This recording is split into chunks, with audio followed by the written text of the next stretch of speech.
भारत की दो बेटियां हमास के आतंकियों का बहादुरी से कर रही सामना, इजराइल सेना की तरफ से कर रही देश की सेवा। भारत देश को इन दो बेटियों पर गर्व। आखिर कौन है इजरायली आर्मी में मौजूद भारत की बेटी निशा और रिया? इस वक्त इजराइल और हमास के बीच के युद्ध के बाद से विश्व भर में ये जंग चिंता का विषय बना हुआ है। जहां हजारों लोग मारे जा रहे हैं तो हजारों लोग घायल हैं। ऐसे इजराइल के अलावा उनका सहारा बन रहे देश भी उनके लिए बेहद परेशान और चिंतित है। हाल ही में भारत के प्रधानमंत्री नरेंद्र मोदी ने भी इजराइल का साथ देने और उनके साथ इस स्थिति में खड़े रहने का वादा किया है। एक तरफ जिस देश के प्रधानमंत्री ने साथ का हाथ आगे बढ़ाया, उसी देश की दो बेटियां इस वक्त इजराइल की सेना में भर्ती होकर और बतौर कमांडो हमास के आतंकियों को घुटने पर लाने के लिए काम कर रही हैं। हर तरफ इन दो बेटियों की तारीफ हो रही है और चर्चा की जा रही है, जिन्हें लेकर ये भी कहा जा रहा है कि असल में जब भी महिला ने हथियार उठाया तो जंग में जीत पक्की रही है। वहीं दो बहनों को लोग झांसी की रानी कह रहे हैं। एक तरफ जहां इजराइल जैसे माहौल में किसी का टिक पाना काफी मुश्किल है, घरों से बाहर निकल पाना खतरे से खाली नहीं है, वहीं दो बेटियां जो कि भारत की गुजरात की हैं, वो हथेली पर जान लेकर इजराइल देश की सुरक्षा को अपना पहला कर्तव्य मान रही हैं। इन दो भारतीय बेटियों का नाम है निशा और रिया। अब बात कर लेते हैं कि आखिर जिन दो बेटियों की इतनी तारीफ हो रही है वो कौन है और कहाँ की मूल निवासी है और कब से इजराइल की सेवा में कार्यरत है।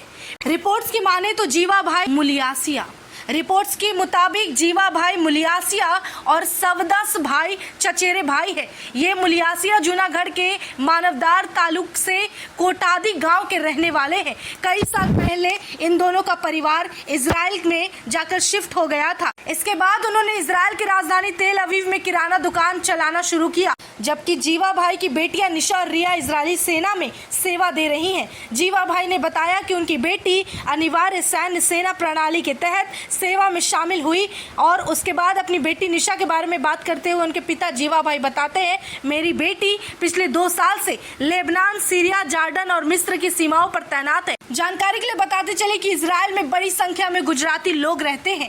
ये व्यापार, शिक्षा और रोजगार जैसे विभिन्न कामों के कारण इजराइल में बसते हैं और यहाँ पर एक नियम है जिसके तहत पुरुष हो या स्त्री हर किसी को कम से कम 24 से 32 महीने तक सेना में काम करना होता है। अब बात कर लेते हैं दोनों बहनों के पदभार संभालने की। तो जानकारी के लिए बताते चले कि दो बहनें निशा और रिया इजरायली आर्मी में भर्ती होकर अपना दमखम दिखा रही हैं और दोनों बहनों में से एक बहन इजरायली सेवा में यूनिट हेड की बागडोर संभालते हैं तो दूसरी कमांडो है। जब से इन दोनों बहनों की खबर सामने आई है उसके बाद से भारत के लोग इन दो बहनों की जमकर तारीफ कर रहे हैं और कह रहे हैं कि बेटियों का होना वाकई बहुत अच्छी बात है और इसके बाद से अब लोग बेटियों को काफी बढ़ावा देंगे क्योंकि अब बेटियां भी बेटों से पीछे नहीं है। साथ ही बता दें कि इस खबर की पुष्टि सच टॉक्स नहीं करता है, बल्कि ये मीडिया रिपोर्ट्स द्वारा बनाए गए खबर के आधार पर किया गया वीडियो है।